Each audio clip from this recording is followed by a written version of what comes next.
Hello, and welcome to Religion of Freedom. My name is Herb, and I'll be your guide for this journey down the rabbit hole. In today's media culture, we are bombarded with misrepresentations of the truth, some of which are so elaborate and convincing they change the course of society. The rise of the conspiracy theorist has been a result of the obvious lies we are told every day by the media. And the conspiracy theorists are mostly just people trying to find the real truth. Corporate media portrays the conspiracy theorist as dangerous, saying their lies encourage even crazier people to commit felonies like stalking, harassment, assault, and murder. I believe, actually, that 99% of the people who are conspiracy theorists and are trying to find the truth about these events aren't actually interested in hurting anyone, but I think they're genuinely concerned about the safety and welfare of the nation and its sanctity as a nation. And the things that give us that sanctity is our freedom of speech, our rights to privacy, and our rights to personal protection.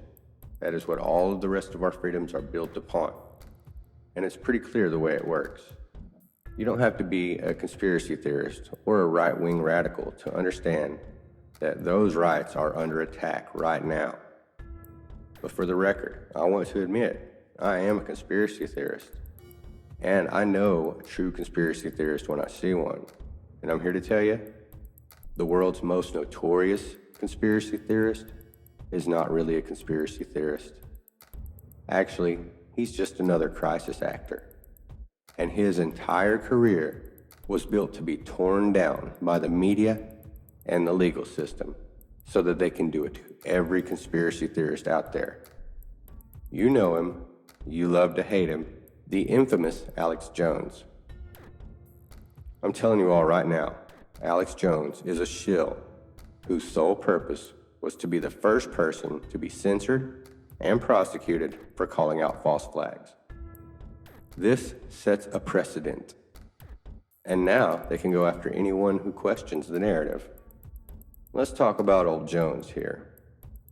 His rise to fame was because he claimed he had sneaked into the Bohemian Grove and filmed the Death of Care ritual, and then later confronted the members of the club in public about their involvement with the secret society.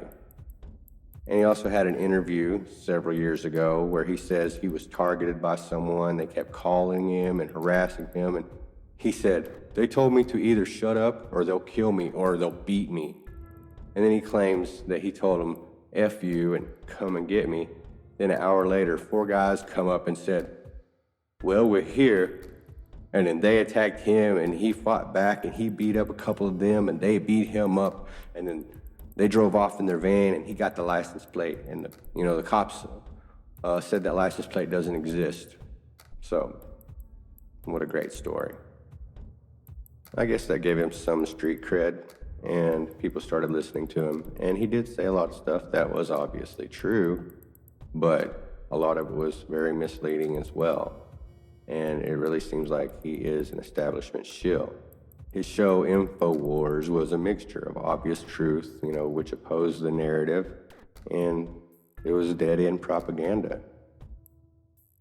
His over-the-top antics, his screaming about what's happening to the frogs, and acting like a crazed lunatic, and ranting and snorting and whatever he does, that was just part of the act.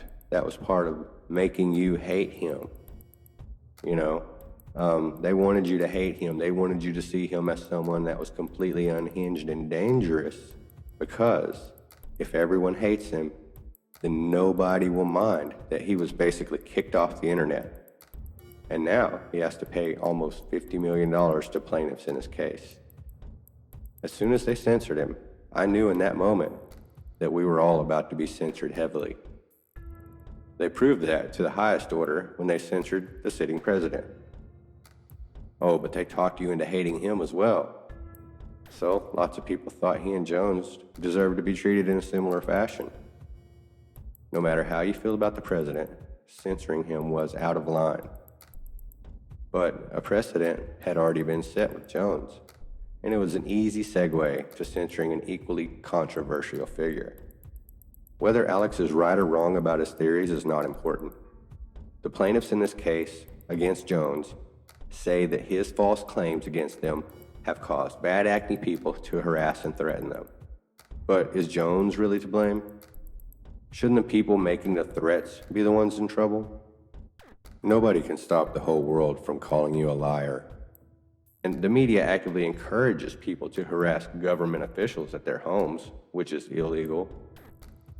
So if some crazy does something because somebody in the media believes in a conspiracy theory and goes and does something crazy because they believe their conspiracy theory, whether it came from them or not, they wouldn't get anybody who repeats them as well. And just like with the censorship deal, they got Alex, and then they went after Trump. Sounds like they're trying to do that again. They get Alex, and then they go after Trump. Just seems like Alex gave up too easily. He changed his story. It's really, really pathetic. How could anybody believe that he is who he says he is? Jones now claims that he knows he was wrong and blames bad editing for his beliefs that the event was a false flag. Here's the deal. If I were in Jones's shoes, I would present everything that made me believe it was a fake. Every anomaly, every contradiction, every questionable piece of information would be brought to light. And I would illustrate how I came to those erroneous conclusions. And I would show them exactly how I was misled by presenting the information that led me to thinking it was fake. Some people think Alex Jones is a monster who needs to be stopped. Some people think he is a hero fighting for justice. But once he started getting censored, I quickly realized that he is a deep fake crisis actor. I don't think he's a particularly good actor either. I think he tries too hard. It's like, come on, man, are you really serious? His onstage persona is very effective at making people want to give away their rights by taking away his rights. His whole career is a plant, and this is the exact outcome they planned for. And now, because of this trial, spreading disinformation can not only get you kicked off the internet, but it's a prosecutable offense as well. Some people don't understand that in order to take away someone else's rights, you also have to give up yours. In this context, it doesn't matter if the events in question are real. The only people who should be in trouble here are the ones doing the threatening and harassing. What is harassment? If I get online and comment that I think your story sounds fishy or call you a liar, that's not harassment. If a million other people get online and call you a liar too, that still doesn't make it harassment, unless there's some type of organized plan to keep you from having your own rights to privacy and safety. If those million people did it because of a story I made, you may have to prove I knew I was lying and that I intended for those people to harm you. If someone does a story about Brandon sniffing kids and some crazy zealot went and cut Brandon's nose off, it doesn't matter who said it, and it doesn't matter whether or not it's true, because the only person who should be held accountable for that event is the attacker. They're trying the same thing with Trump. Do you see a pattern here? And say, for instance, someone did attack Brandon because of his smelly smells. Wouldn't it make it completely easy for them to sue and prosecute the person who pointed out the smelly smells? All they'd have to do is claim that, no, he wasn't actually doing that, and you are only saying that to cause people to do harm to him. And the evidence could be very polarizing, and people could have different interpretations about what they see. But what I'm really getting at here is it's a slippery slope, as most things are. Attacking someone you don't know because of things you saw in the media and on the internet is stupid and wrong. Physical and digital attacks are illegal for obvious reasons, but going after someone socially, isn't illegal, and I don't think it should be. Slander is illegal, but it has to contain malicious intent and willful disinformation to be proven. Getting someone fired because you told their boss a story, true or not, is really between them and their boss.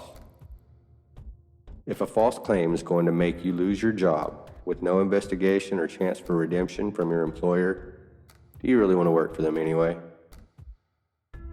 When an employer caves to the woke mob and fires an employee who offended some protected group away from work, that's completely wrong, but it's not illegal, and it shouldn't be illegal either. I guess what I'm trying to say is we can't give away our right to be wrong. And in order to find the truth, you should ask questions. You should dig and look for the evidence. But how far are they going to go with blaming someone for another person's actions?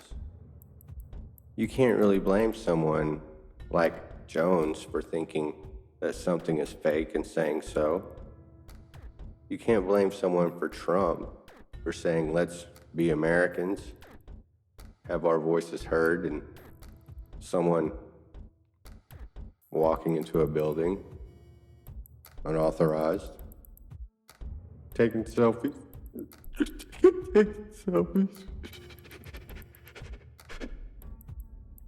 Please forgive me. I haven't been this scared since 9/11. But seriously, let's say, for example, what if, because of all the things that the media said about Kyle, that someone, maybe from a minority, went and shot him because the media had told them that he was hunting minorities, because he is a white supremacist, they say. So if someone attacked him because of that, would the media people be in trouble finally, or no? Or is it just, no harm, no foul, as long as it's not crisis actors getting called out? And if someone believes that these people are actually crisis actors, and they're still stupid enough to go and attack them or threaten them, I feel like that's pretty stupid. I mean, really, really stupid. You have to be mentally insane if you think that there's an Illuminati and all these gang-stalking actors and people and crazy things going on in this big conspiracy. Attacking one of them is never gonna do you any good, you hear? They're gonna get you. Anyway, I guess I'm done with this rant. I was just wanting to point out that Alex Jones and his whole situation is not what it looks like. So be aware that they've conned people into allowing unconstitutional things to happen to people that say things they don't like. This has been Herb for Religion of Freedom.